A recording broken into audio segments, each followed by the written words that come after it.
বুখারীর বর্ণনা, নবীজি বলেন, আল হজ্জুল মাবরুরু লাইসা লাহুল জাযাউ ইল্লাল জান্নাহ। কাল কিয়ামতের ময়দানে কঠিন মুসিবতের সময়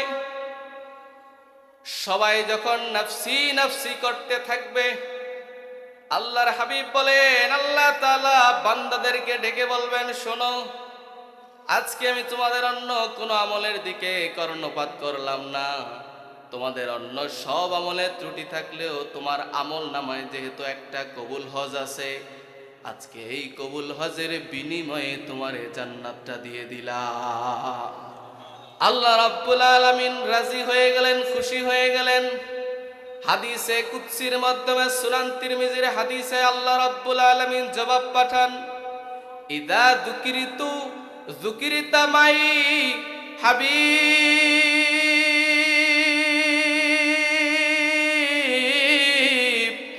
আকাশে জমিনে ধুলোকে ভুলোকে, কি জান্নাতে কি লৌহ কলমে, কি জান্নাতের প্রতিটি পাতায় পাতায়, কি আজানে কি নামাজে কি ইকামতে, যখনই আমি আল্লাহর নাম উচ্চারিত হয়, সঙ্গে আপনি হাবিবের নাম উচ্চারিত হয়।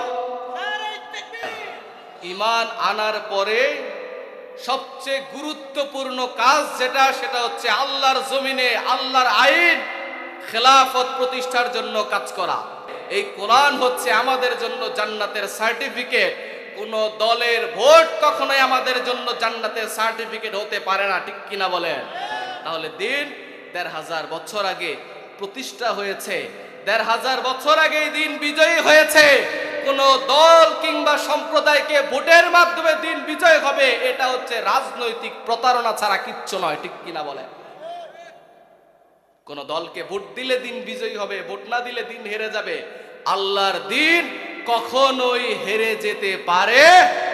আল্লাহর দিন সব সময় বিজয়ী, দিন ইসলাম সব সময় বিজয়ী। মুসলিমরা নিজেদের ভুলের কারণে কখনো কখনো বিপর্যস্ত হতে পারে। আল্লাহুম্মা সাল্লি আলা জাকুনি কে সামনে চেহারা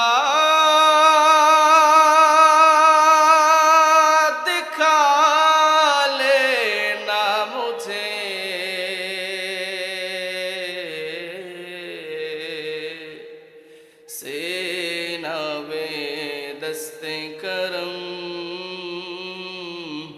राखे निभा लेना मुझे अल्लाहुम्मा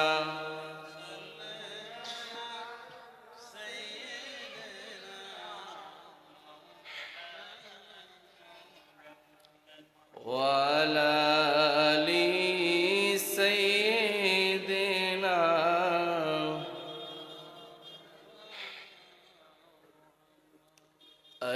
मोहम्मद हशर में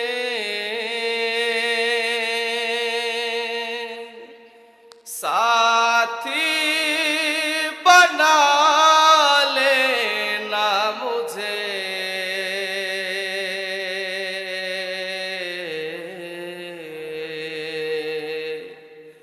रोज महशर दस्ते अपने से पिला लेना मुझे अल्लाहुम्मा सल्ले आला। আলহামদুলিল্লাহ, তাহরিকে খাতমে নবুয়ত বাংলাদেশ কুমিল্লা মহানগরের উদ্যোগে ১৭তম তাফসীরুল কোরআন মাহফিলের আজকে প্রধান আকর্ষণ আমিরে তাহরিকে খাতমে নবুয়ত বাংলাদেশ, রাহবারে আহলুস সুন্নাহ ওয়াল জামাত, মুনাজ্জির মিল্লাত, শাইখুল হাদিস, গ্র্যান্ড মুফতি আল্লামা মুফতি ডক্টর সৈয়দ মোহাম্মদ এনায়েতুল্লাহ আব্বাসী সিদ্দিকী পীর সাহেব জৌনপুরি হুজুর, বারাকাল্লাহু ফি হায়াতিহি, সকলে পড়ুন আমিন। আজকের এই তাফসীরুল কোরআন মাহফিলের সম্মানিত সভাপতি প্রধান অতিথি, বিশেষ অতিথিবৃন্দ, ওলামায়ে কেরাম, তোলাবায়ে আজম, বিভিন্ন প্রান্ত থেকে ছুটে আসা ইমানদার মুসলমান ভাই ও বন্ধুগণ, সকলকে জ্ঞাপন করছি অন্তরের অন্তঃস্থল থেকে আন্তরিক মোবারকবাদ। মহান রব্বুল ইজ্জত ওয়াল জালালের দরবারে অসংখ্য অগণিত শুকর ও সুজুদ যে আল্লাহ সুবহানাহু ওয়া তাআলা অত্যন্ত বৈরী আবহাওয়ার মধ্যেও, প্রকট শীতের মধ্যে সকল ধরনের সংকীর্ণতা, সকল ধরনের অলসতা সবকিছুকে ত্যাগ করে এত সুন্দর একটি জান্নাতের বাগানে সুস্থতার নিয়ামত সহ আমাদেরকে কবুল করেছেন। সকলে পড়ি আলহামদুলিল্লাহ। খুশি হন নাই আপনারা? আল্লাহ যে আপনাদেরকে সুস্থ রেখেছেন এজন্য আমরা খুশি না? আর একবার পড়েন আলহামদুলিল্লাহ। আমাদের কণ্ঠ দিয়েছেন কে? কথা বলার শক্তি দিয়েছেন কে? আল্লাহর নাম নিতে কোনো কৃপণতা আছে? কোনো সংকীর্ণতা আছে? যে আল্লাহ আমাদের কণ্ঠ দিয়েছেন, যে আল্লাহ আমাদের কথা বলার শক্তি দিয়েছেন, যে আল্লাহ সুবহানাহু ওয়া তাআলা আমরা না চাইতেই আল্লাহ আমাদেরকে শ্বাস প্রশ্বাসের মতো এত বড় নিয়ামত দিয়ে রেখেছেন, যে নিয়ামতটা আল্লাহ যদি 5 মিনিটের জন্য বন্ধ করে দেন, শ্বাস প্রশ্বাস 5 মিনিটের জন্য যদি বন্ধ করে দেন, মিলিয়ন বিলিয়ন টাকা দিয়েও ওই ব্যক্তিকে আর বাঁচানো সম্ভব হবে না। তাহলে সে আল্লাহর জন্য মন থেকে আল্লাহর কৃতজ্ঞ বান্দা। আমরা আল্লাহর প্রতি কৃতজ্ঞতা আদায় করে আরো একবার পড়েন আলহামদুলিল্লাহ। আমরা আলহামদুলিল্লাহ পড়েছি কয়বার? 3 বার। ইমাম আহমদ বিন হাম্বল ওনার মুসনাদে একটি হাদিস রওয়ায়াত করেন, আল্লাহর হাবিব সাল্লাল্লাহু আলাইহি ওয়াসাল্লাম ইরশাদ করেছেন, আমার উম্মতের কোনো ব্যক্তি যখন আল্লাহর প্রতি কৃতজ্ঞ হয়, আমরা তো সবাই আল্লাহর প্রতি কৃতজ্ঞ, ঠিক কি না? আল্লাহ আমাদের প্রাণ দিয়েছেন, কৃতজ্ঞতা আদায় করে শেষ করতে পারবো? আল্লাহ আমাদেরকে কোনো জন্তু জানোয়ার বানান নাই, আশরাফুল মাখলুকাত মানুষ বানিয়েছেন, কৃতজ্ঞতা আদায় করে শেষ করতে পারবো? পারবো না। আল্লাহ আমাদেরকে এত এত নিয়ামত দিয়েছেন। নবীজি বলছেন, আমার উম্মতের কোনো ব্যক্তি যখন আল্লাহর কৃতজ্ঞতা আদায় করতে চায়, সেজন্য একবার পরে আলহামদুলিল্লাহ। রাসূলুল্লাহ বলেন, মুসনাদে আহমদের বর্ণনা, বান্দা যখন দ্বিতীয়বার আবার আলহামদুলিল্লাহ পরে, আল্লাহ তাআলা জান্নাত থেকে ওই বান্দার জন্য নতুন নিয়ামত নাজিল করেন। পড়েন সুবহানাল্লাহ। আমরা আলহামদুলিল্লাহ পড়েছি কয়বার? 3 বার। নবীজি বলেন, বান্দা যখন তৃতীয়বার একসাথে আবার আলহামদুলিল্লাহ পড়ে, আল্লাহ ওই বান্দার ওই দিনের সব সগীরা গুনাহগুলো মাফ করে দেন। আরো আসতে বলেন সুবহানাল্লাহ। লক্ষ কোটি তার চাইতে অনেক অনেক অনেক বেশি দরুদ ও সালাম আল্লাহর আখিরি নবী আমার নূর নবীজি মুহাম্মদুর রাসূলুল্লাহ, সকলে পড়ি সাল্লাল্লাহু আলাইহি ওয়াসাল্লামের উপর।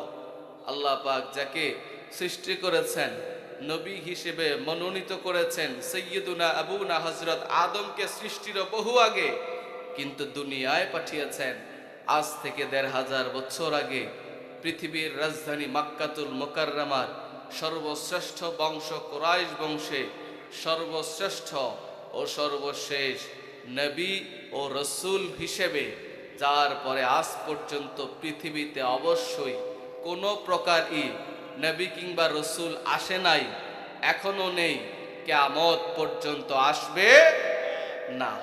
আপনাদের সামনে যে আয়াতে কারিমাটি আমি তেলাওয়াত করেছি পবিত্র কোরআনুল কারীম সূরাতুল আহজাব থেকে, এই আয়াতে কারিমাটিকে সামনে নিয়ে আল্লাহ রসূল সাল্লাল্লাহু আলাইহি ওয়াসাল্লাম আমাদেরকে উম্মত হিসেবে কিছু আমানত, উম্মত হিসেবে কিছু দায়িত্ব, কিছু জিম্মাদারি আমাদেরকে দিয়ে গেছেন।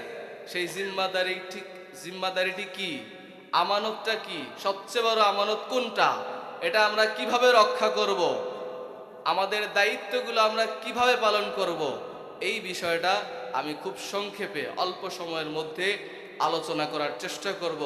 আল্লাহ যদি আমাকে তৌফিক ভিক্ষা দান করেন, পড়ুন আমিন। ভূমিকাতে একটা কথাই শুধু বলবো, আমরা যারা আজকের এই মাহফিলে এসেছি, এই জিকিরের মাজলিসে যারা বসেছি, আসার পিছনে, বসার পিছনে ইহজাগতিক, পার্থিব, দুনিয়াবি কোনো স্বার্থ আমাদের, কথা বলেন, কোনো স্বার্থ আমাদের নাই। আমরা এখানে এসেছি শুধুমাত্র নেক নিয়তে আল্লাহ আল্লাহ রসুলের সন্তুষ্টি, রেজামন্দি হাসিল করার জন্য, ঠিক কিনা বলেন? আমরা এসেছি ইলমে দ্বীনের কথা শোনার জন্য। আল্লাহর রাসূল সাল্লাল্লাহু আলাইহি ওয়াসাল্লামের মাজমাউজ যাওয়ায়েদ ওয়া মানবাউল ফাওয়ায়েদ, মুসনাদ আহমদ সহ অসংখ্য কিতাবের হাদিসের কমিটমেন্ট অনুযায়ী আমাদের যাদের নিয়তটা শুদ্ধ, নিয়তটা যাদের ভালো, যাদের আকীদা মজবুত, এমন ব্যক্তি যারা আজকে এই জিকিরের মাজলিসে, এই তাফসীরুল কোরআন মাহফিলের মাঠে যারা বসতে পেরেছি নেক নিয়তে, রাসূলুল্লাহর হাদিসের কমিটমেন্ট অনুযায়ী আল্লাহ আমাদের প্রত্যেকের আমল নামায় একটা করে কবুল হজ দিয়ে দিবেন ইনশাআল্লাহ। আওয়াজ করে বলেন সুবহানাল্লাহ। আল্লাহর হাবিব ইরশাদ করেন, মান গাদা ইলাল মসজিদি লা ইউরিদু ইল্লা আন ইয়াতাআল্লামা আও ইউআল্লিমাহু খায়রা কানা লাহু কাআজরি হাজ্জিন তাম্মান হাজ্জাতুহু। নবীজি ইরশাদ করেন, আমার উম্মতের যে ব্যক্তি আল্লাহর ঘর মসজিদে ইলমে দ্বীনের মাজলিসে কিছু সময়ের জন্য বসে, হয়তো ইলমে দ্বীনের কথা শুনবে অথবা শোনাবে, হয়তো ইলমে দ্বীনের কথা শিখবে অথবা শিখাবে, আল্লাহর হাবিব বলেন আমার এই সকল উম্মতের ইলমে দ্বীনের মাজলিসে এরকম একটা বৈঠকের বিনিময়ে আল্লাহ তাআলা ওই বান্দার আমল নামা একটা কবুল হজের সওয়াব দিয়ে দিবে। শুধু নিয়তটা সঠিক রাখলেই আল্লাহ আমল নামায় কি দিয়ে দিবেন ভাই বলেন না? একটা করে কবুল হজ, লক্ষ লক্ষ টাকা খরচ করে আপনি বাইতুল্লাহ শরীফ যাবেন, হজ করে আসবেন, আপনি নামের আগে আলহাজ ব্যবহার করতে পারেন, হাজি লকব লাগাতে পারেন, কিন্তু আপনার হজ কবুল হয়েছে কিনা এই নিশ্চয়তা, এই গ্যারান্টি আপনি দিতে পারবেন না, ঠিক কিনা? গ্যারান্টি দিতে পারবো, কিন্তু রাসূলুল্লাহ সাল্লাল্লাহু আলাইহি ওয়াসাল্লাম আমাদেরকে নিশ্চয়তা দিয়ে গেছেন, একটা জিকিরের মাজলিসে কিছু সময় বসো, 1 ঘন্টা বসো, নিয়তটা যদি সঠিক থাকে এই একটা বৈঠকের বিনিময়ে আল্লাহ আমল নামায় একটা করে কবুল হজের সওয়াব দিয়ে দিবে। আর কোন ব্যক্তির আমল নামায় কবুল হজ থাকা মানে কি? বুখারীর বর্ণনা, নবীজি বলেন, আল হজ্জুল মাবরুরু লাইসা লাহুল জাযাউ ইল্লাল জান্নাহ। কাল কিয়ামতের ময়দানে কঠিন মুসিবতের সময় সবাই যখন নফসি নফসি করতে থাকবে, আল্লাহর হাবিব বলেন আল্লাহ তাআলা বান্দাদেরকে ডেকে বলবেন, শোনো, আজকে আমি তোমাদের অন্য কোনো আমলের দিকে কর্ণপাত করলাম না। তোমাদের অন্য সব আমলের ত্রুটি থাকলেও তোমার আমল নামায় যেহেতু একটা কবুল হজ আছে, আজকে এই কবুল হজের বিনিময়ে তোমার জান্নাতটা দিয়ে দিলাম। কারো আমল নামায় একটা কবুল হজ থাকা মানে নিশ্চিত জান্নাত। পড়েন সুবহানাল্লাহ। তাহলে বোঝা যায় প্রতিটি তাফসীরুল কোরআন মাহফিল, প্রতিটি জিকিরের মাজলিস, জিকিরের মাহফিল, ওয়াজ ও দোয়ার মাহফিল আমাদের জন্য জান্নাতের সার্টিফিকেট, ঠিক কিনা বলেন? আজকে তো অনেক জায়গায় রাজনৈতিক প্ল্যাটফর্মে কিংবা অরাজনৈতিক প্ল্যাটফর্মে জান্নাতের সার্টিফিকেট দেওয়া হচ্ছে, ঠিক কিনা বলেন? কিন্তু জান্নাতের সার্টিফিকেট আমাদেরকে একটা জিনিস দিয়েছে, সেটার নাম কি? আল কোরআন। আল কোরআনুল কারীমের সাথে যারা আছে, আল কোরআনুল কারীমের হুকুম অনুযায়ী যারা চলে, এই কোরআন হচ্ছে আমাদের জন্য জান্নাতের সার্টিফিকেট।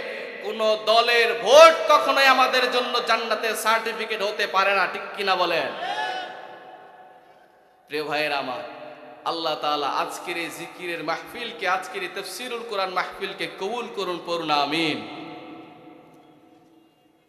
আল্লাহ সুবহানাহু ওয়া তাআলা সাইয়্যিদুনা হযরতে আদম থেকে শুরু করে যত নবী রাসূল দুনিয়ায় পাঠিয়েছেন, প্রত্যেক নবী রাসূলগণের পাঠানোর পিছনে মূল অ্যাম্বিশন, ভিশন, উদ্দেশ্য ছিল তারা আল্লাহর জমিনে আল্লাহর দ্বীনকে প্রতিষ্ঠা করবে, আল্লাহর জমিনে আল্লাহর আইনকে প্রতিষ্ঠা করবে, বাস্তবায়ন করবে, আল্লাহর দ্বীনকে বিজয়ী করবে। ঠিক কিনা বলেন? তাহলে বোঝা যায় ঈমান আনার পরে সবচেয়ে গুরুত্বপূর্ণ কাজ যেটা, সেটা হচ্ছে আল্লাহর জমিনে আল্লাহর আইন খেলাফত প্রতিষ্ঠার জন্য কাজ করা। আল্লাহ সুবহানাহু ওয়া তাআলা সব নবী রাসূলগণ দাওয়াত দিয়েছেন, সাইয়েদনা আদম থেকে শুরু করে ঈসা পর্যন্ত। কোন, খেয়াল করেন ভাই, কোন নবী রাসূলগণের মাধ্যমে আল্লাহ ওনার দ্বীনকে প্রতিষ্ঠা করেন নাই, আল্লাহ ওনার দ্বীনকে পরিপূর্ণতা দেন নাই। কেন জানেন?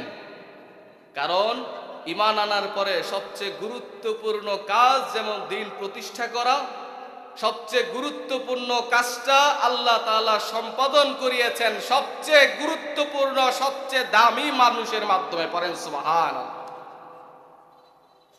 আল্লাহ তাআলা তামাম সৃষ্টি জগতের মধ্যে সবচেয়ে বেশি শ্রেষ্ঠত্ব, সম্মান, মর্যাদা দিয়েছেন মানুষকে। মানুষের মধ্যে সবচেয়ে বেশি সম্মান, মর্যাদা দিয়েছেন নবী রাসূলগণকে। লক্ষাধিক নবী রাসূলগণ দ্বীনের দাওয়াত দিয়েছেন। এদের মধ্যেও সম্মান, ফজিলত, মর্যাদা সব কিছুর তারতম্যের দৃষ্টিকোণ থেকে আল্লাহ তাআলা সবচেয়ে বেশি ফজিলত দিয়েছেন 25 জন নবীকে। কয়জন? আপনারা কি ক্লান্ত? তাহলে একটু আওয়াজ দেন না। নির্বাচনের মাঠে তো আপনারা ভালো স্লোগান দিতে পারেন, তাহলে ওয়াজের মাহফিলে আল্লাহর জন্য স্লোগান দিতে পারবেন না? বলেন ইনশাআল্লাহ। নারে তাকবীর, নারে রিসালাত। প্রিয় ভাইয়েরা আমার, তাহলে বলেন তামাম সৃষ্টি জগতের মধ্যে আল্লাহ সবচেয়ে বেশি সম্মান, মর্যাদা দিয়েছেন 25 জন নবীকে। কয়জন? যাদের কথা আল্লাহ তাআলা কোরআনুল কারীমের মধ্যে বলেছেন। আল্লাহ পাক বলেন, ওয়াফাদ্দালনা বা'দান নাবিয়্যিনা আলা বা'দিন ওয়া আতাইনা দাউদা যাবুরা। আল্লাহ রাব্বুল আলামিন বলেন, আমি কতক নবীকে কতক নবীর উপর শ্রেষ্ঠত্ব দিয়েছি, ফজিলত দিয়েছি, আর আমি পয়গম্বর দাউদকে জাবুর দান করেছি। আল্লাহ রাব্বুল আলামিন 25 জন নবীর মধ্যে আবার শ্রেষ্ঠত্ব দিয়েছেন উলুল আজম পয়গম্বর 5 জনকে। কয়জন? সাইয়্যিদুনা হযরতে নূহ আলাইহিস সালাম, সাইয়্যিদুনা হযরতে ইব্রাহিম আলাইহিস সালাম, সাইয়্যিদুনা হযরতে মূসা আলাইহিস সালাম, সাইয়্যিদুনা হযরতে ঈসা আলাইহিস সালাম, সাইয়্যিদুনা নবিয়ুনা শফিউনা মুহাম্মাদুর রাসূলুল্লাহ সাল্লাল্লাহু আলাইহি ওয়াসাল্লাম। কয়জন? 5 জনকে আল্লাহ সবচেয়ে বেশি সম্মান দিয়েছেন। 5 জনের মধ্যে আল্লাহ তাআলা যাকে সবচেয়ে বেশি সম্মান দিয়েছেন, সবচেয়ে বেশি মর্যাদা দিয়েছেন, যার শান, মান, মর্যাদাকে আল্লাহ আরশচুম্বী করেছেন, তিনি আমার নবী, আপনার নবী, সাইয়্যিদুল মুরসালিন, রাহমাতুল লিল আলামিন, খাতামুন নবিয়্যিন, মুহাম্মাদুর রাসূলুল্লাহ। সকলে পড়ি সাল্লাল্লাহু আলাইহি ওয়াসাল্লাম। এজন্য আল্লাহ তাআলা সবচেয়ে গুরুত্বপূর্ণ কাজ সম্পাদন করিয়েছেন সবচেয়ে গুরুত্বপূর্ণ ব্যক্তির মাধ্যমে। পড়েন সুবহানাল্লাহ। আল্লাহ রাব্বুল আলামিন কোরআনুল কারীমের মধ্যে বলেন, আলাম নাশরাহ লাকা সাদরাক ওয়া ওয়াদা'না আনকা ওযরাকাল্লাযী আনকাদা যাহরাক ওয়া রাফা'না লাকা যিকরাক। আল্লাহ রাব্বুল আলামিন বলেন, হাবিব আমার, দোস্ত আমার, আলাম নাশরাহ লাকা সাদরাক, আমি কি আপনার বক্ষটারে বিদারণ করি নাই? ওয়া ওয়াদা'না আনকা ওযরাকাল্লাযী আনকাদা যাহরাক, যেই বোঝা আপনার পিঠের উপর ছিল, আমি আল্লাহ রাব্বুল আলামিন নিজ অনুগ্রহে আমার রহমত দিয়ে সেই বোঝাটারে তো হালকা করে দিয়েছি। আল্লাহ রাব্বুল আলামিন বলেন, ওয়া রাফা'না লাকা যিকরাক। হাবিবি ইয়া রাসূলুল্লাহ, ইয়া হাবিবাল্লাহ, আপনার শান, আপনার মান, আপনার আলোচনা, আপনার তাজকিরাকে আমি আল্লাহ রাব্বুল আলামিন নিজ হাতে বুলন্দ করেছি, সমুন্নত করেছি, সব কিছুর ঊর্ধ্বে রেখেছি। বলেন সুবহানাল্লাহ। আল্লাহর হাবিবের শান বাড়িয়েছেন কে? এই আয়াত যখন নাজিল হয়ে গেল, সুনান তিরমিজির বর্ণনা, নবীজি বলেন আতানি জিবরিলু ফাকালা ইন্না রাব্বি ওয়া রাব্বাকা ইয়াকুল আতাদরি কাইফা রাফা আল্লাহু যিকরাক। নবীজি বলেন জিবরিল আমার কাছে এসে বলে, ইয়া রাসূলুল্লাহ ওয়া ইয়া হাবিবাল্লাহ, আল্লাহ তাআলা যে সূরাতুল ইনশিরাহের 4 নম্বর আয়াতে, কয় নাম্বার? 4 নম্বর আয়াতে বলেছেন আপনার শান, মান, মর্যাদা সব কিছুর ঊর্ধ্বে কেমন করে আপনি জানেন নাকি? আল্লাহর হাবিব বলেন तमाम সৃষ্টি জগতে যা কিছু আছে সব কিছু শুধুমাত্র আমার আল্লাহ রাব্বুল আলামিন ভালো জানেন। আল্লাহ রাব্বুল আলামিন রাজি হয়ে গেলেন, খুশি হয়ে গেলেন। হাদিসে কুদসির মাধ্যমে, সুনান তিরমিজির হাদিসে আল্লাহ রাব্বুল আলামিন জবাব পাঠান, ইদা যুকিরিতু যুকিরিতা মাই হাবিব।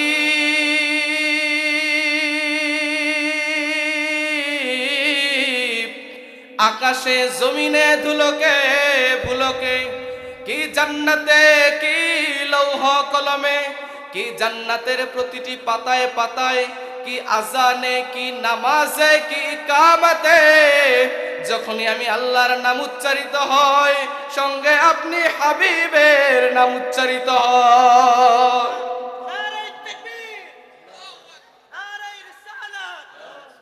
আল্লাহ সুবহানাহু ওয়া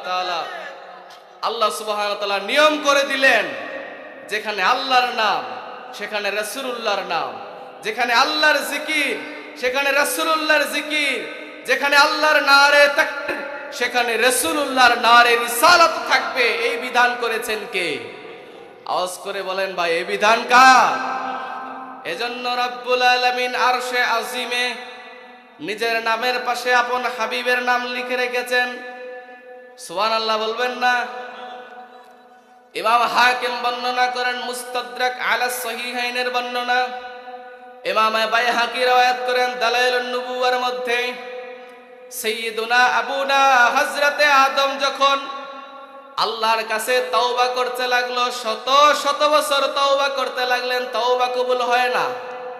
হঠাৎ করে 360 বছর পর, কোন বর্ণনায় 460 বছর, কোন বর্ণনায় 600 বছর পর সাইয়্যিদুনা হযরতে আদম আল্লাহর কাছে দোয়া করলেন, আল্লাহুম্মা ইন্নী আসআলুকা বিহাক্কি মুহাম্মাদিন সাল্লাল্লাহু আলাইহি ওয়াসাল্লাম লামা গফারতালি।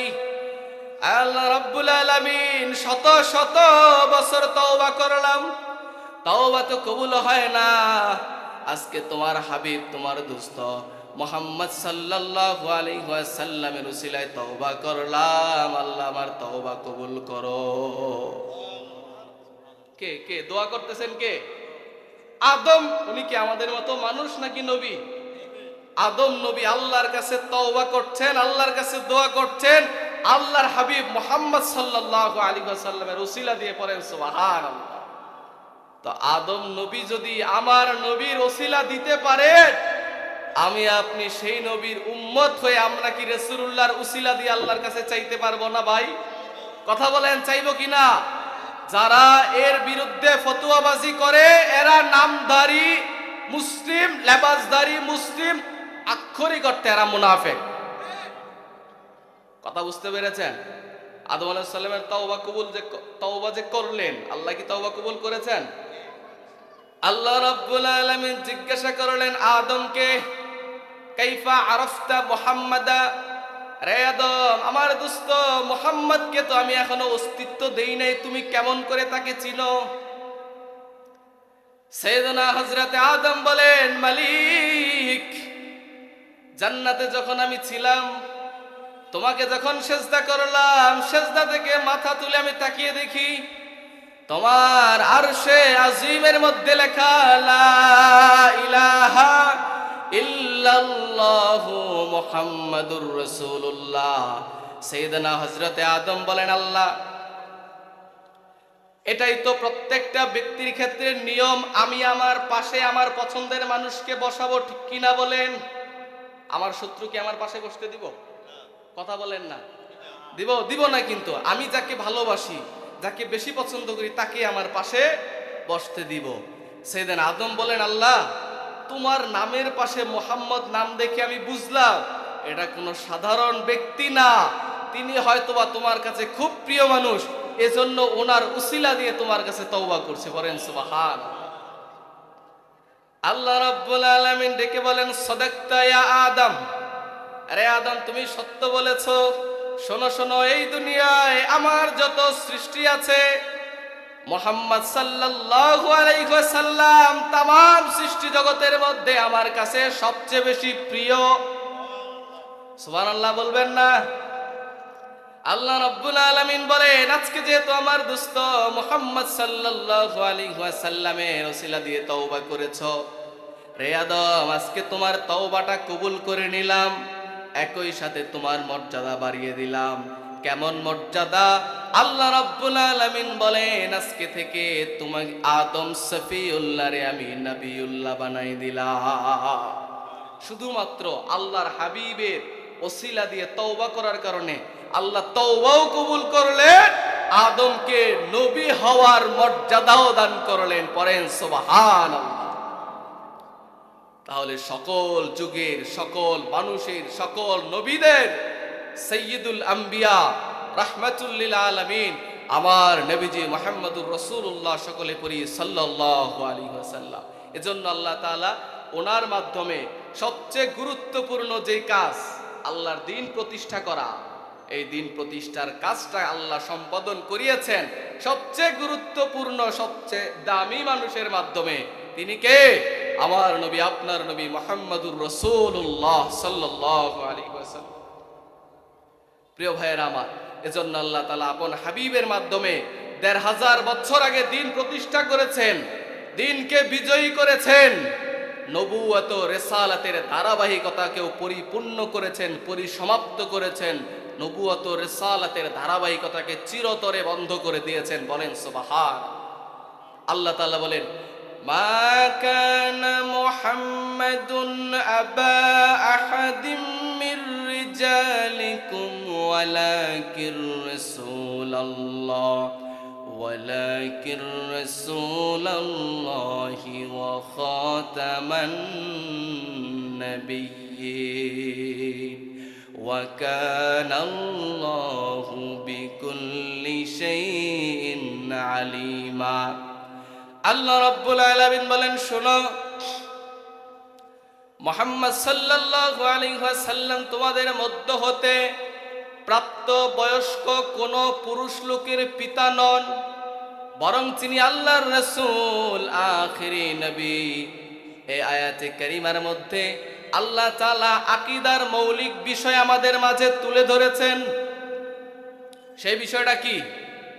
আল্লাহর হাবিব মুহাম্মদ সাল্লাল্লাহু আলাইহি ওয়াসাল্লাম আল্লাহর পক্ষ থেকে প্রেরিত সর্বশেষ নবী, সর্বশেষ রাসূল। ওনার পরে কিয়ামত পর্যন্ত আর কোনো প্রকারই নবী কিংবা রাসূল আসে নাই, এখনো নেই, কিয়ামত পর্যন্ত আসবে না। এই বিশ্বাসের নাম হচ্ছে আকীদা খাতমে নবুওয়াত। এই বিশ্বাসের নাম কি ভাই? সবাই একটু বলেন না, এই বিশ্বাসের নাম কি? আকীদায়ে খাতমে নবুওয়াত। এটা কত গুরুত্বপূর্ণ বিষয়। আপনি নামাজ না পড়লে আপনি কাফের হবেন না, গুনাহগার হবেন, এটার জন্য আল্লাহ আপনাকে উত্তম মাধ্যম দিবে। কিন্তু আকীদা খাতমে নবুওয়াত এমন সেনসিটিভ বিষয়, এই আকীদার মধ্যে শুধু ত্রুটি না, খেয়াল করেন, মনের কান দিয়ে শুনুন, শুধু ত্রুটি না, যদি কারো সন্দেহ থাকে যে আসলেই কি মুহাম্মদ সাল্লাল্লাহু আলাইহি ওয়াসাল্লাম উনি শেষ নবী, নাউজুবিল্লাহ, এই কনফিউশন, এই সন্দেহ শাক যদি আপনার মনে ১ সেকেন্ডের জন্য চলে আসে, সঙ্গে সঙ্গে আপনি ইসলাম থেকে খারেজ হয়ে যাবেন। বলেন নাউজুবিল্লাহ। তাহলে কত গুরুত্বপূর্ণ বিষয়। এই আকীদায় যদি কারো ত্রুটি না, সন্দেহ থাকে, দাড়ি, টুপি, জুব্বা, কুর্তা, আবা কাবা সব কিছু থাকলেও ওই ব্যক্তির পরিচয় অমুসলিম এবং কাফের। এই ব্যক্তির পরিচয় কি? অমুসলিম এবং কাফের। তাহলে আকীদা খাতমে নবুয়তের ব্যাপারে আপনাদের খুব সজাগ সতর্ক থাকতে হবে। আল্লাহর হাবিব সাল্লাল্লাহু আলাইহি ওয়াসাল্লাম সর্বশেষ নবী, ওনার পরে আর কোনো প্রকার নবী রাসূল আসবে না, আসা সম্ভবও না। নবীর পরে নবী আসার তিনটা কারণ ছিল।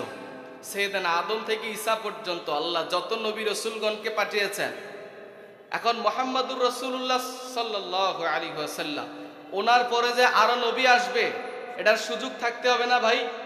কারণ থাকতে হবে না? আল্লাহ কি কারণ ছাড়া কাউকে পাঠাবেন? পূর্বের জামানায় নবীর পরে নবী আসার মূলত তিনটা কারণ ছিল।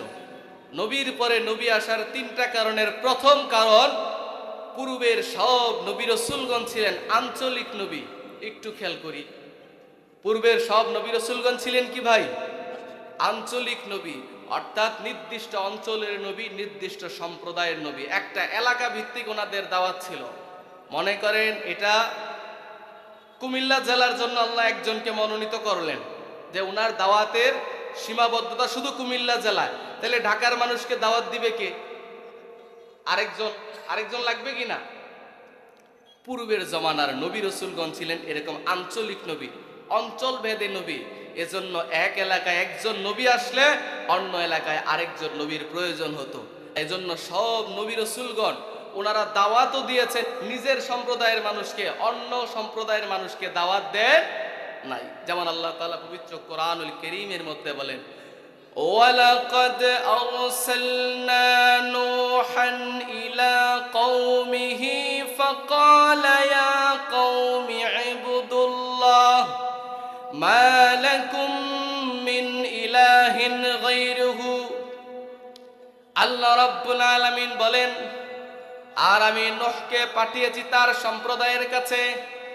স্মরণ করো, নূহ যখন তার সম্প্রদায়ের লোকজনকে ডেকে বলল, রে আমার সম্প্রদায়, তোমরা শুধুমাত্র একমাত্র আল্লাহ রাব্বুল আলামিনের ইবাদত করো, আল্লাহ ছাড়া তোমাদের আর কোনো ইলাহ নাই।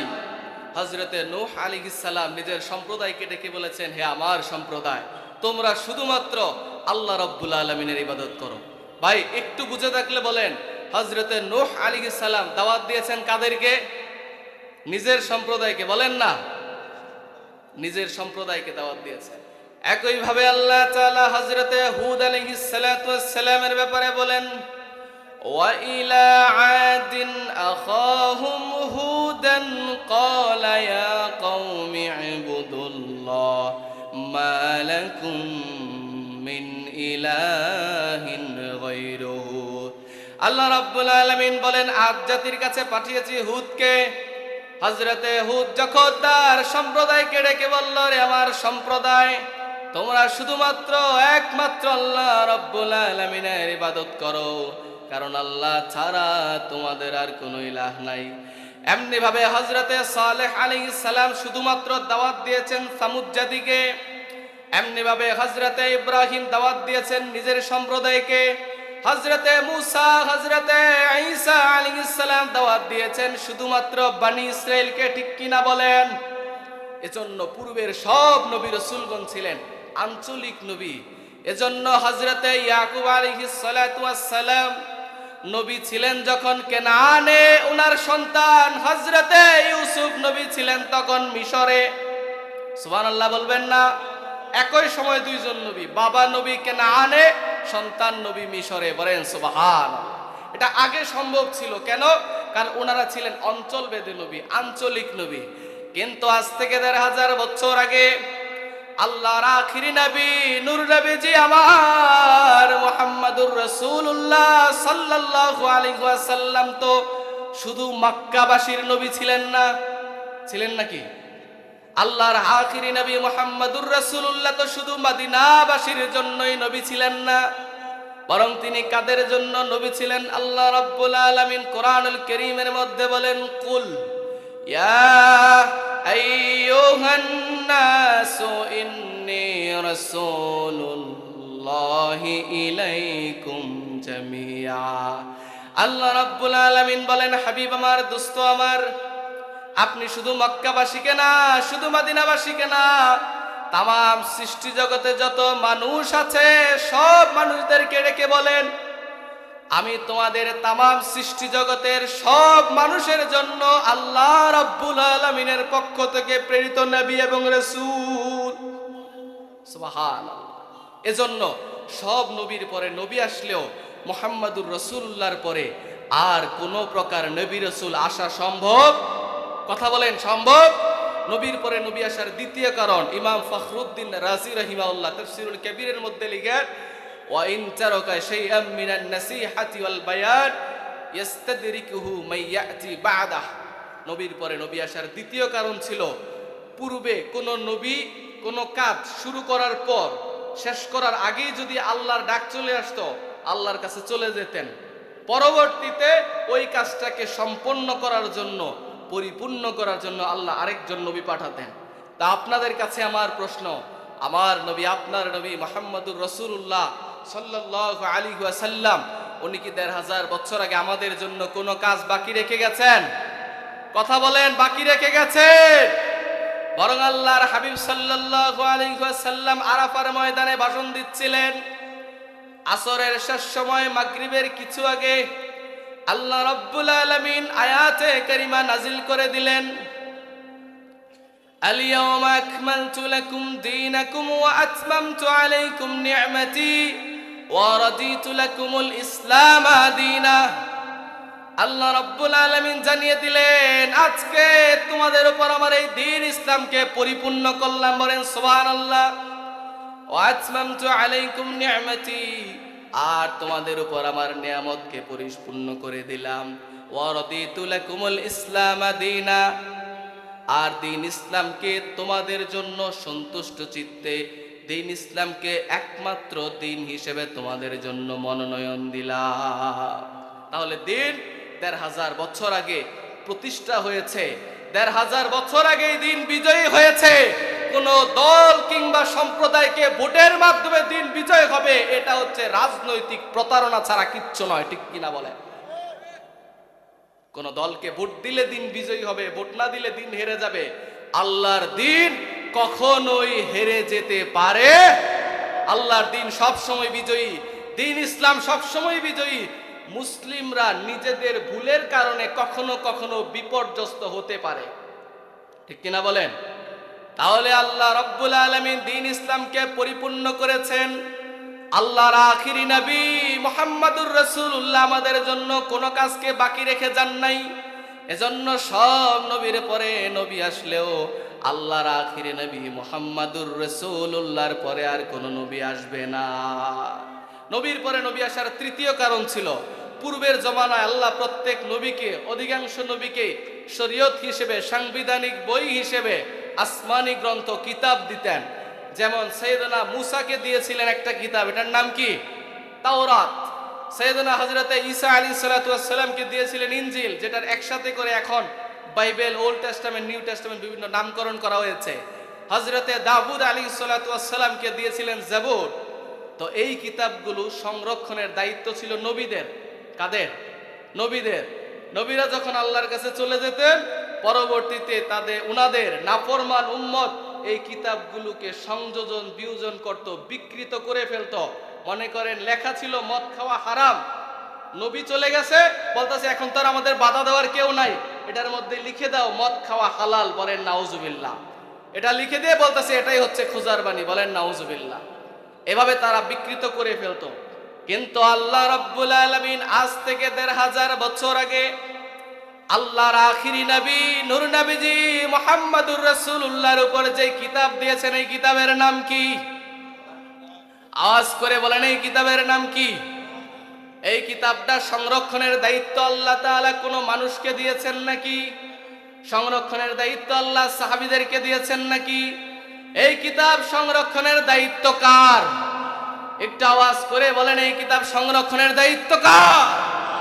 আল্লাহ রাব্বুল আলামিন বলেন, ইন্না নাহনু নাযালনা যিকরা ওয়া ইন্না লাহু লাহাফিজুন।